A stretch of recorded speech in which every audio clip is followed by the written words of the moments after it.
couple years ago, I finally surrendered and admitted that I was a food addict.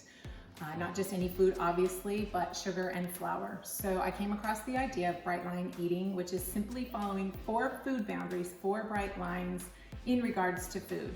No sugar, no flour, 3 meals a day, and measured portions.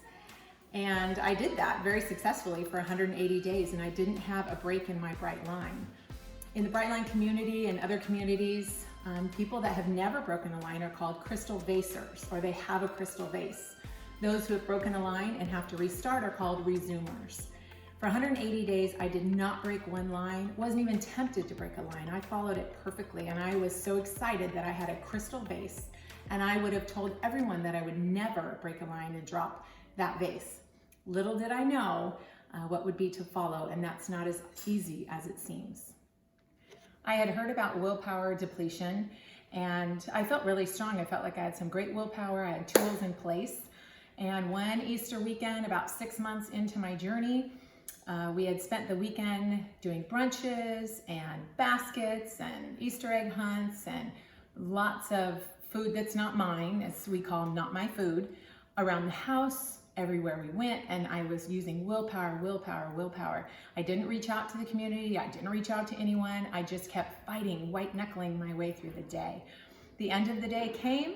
I put my kids to bed, my husband had gone to bed, and I was up by myself, and the food started talking to me, and I literally thought, no, I need to go to bed, and I was forcing willpower, and I heard this little voice that said, you've been doing so good. So I call it the enemy, saboteur, whatever you want to call it. We have these voices that say, you're doing so good. 1 piece won't hurt. Just have 1 piece and see what it tastes like and get back on track tomorrow.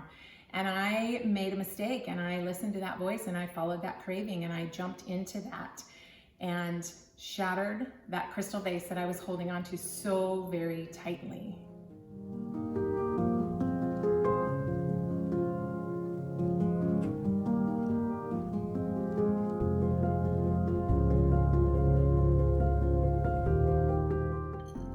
For the next 6 months that followed that, I battled hard trying to get my food freedom back, trying to get that crystal vase back, but I was just left with broken pieces of that vase and frustration that I broke it and couldn't get it together.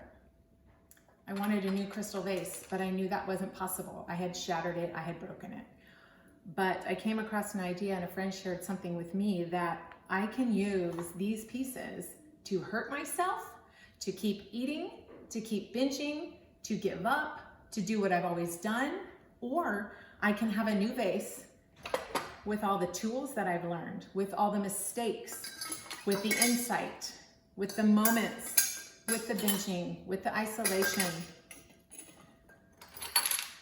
with everything I used to break that vase. I can now have it in a new vase and move forward, and God can give me the strength, and will use every bad thing, every bad choice that I've made to create a new vessel.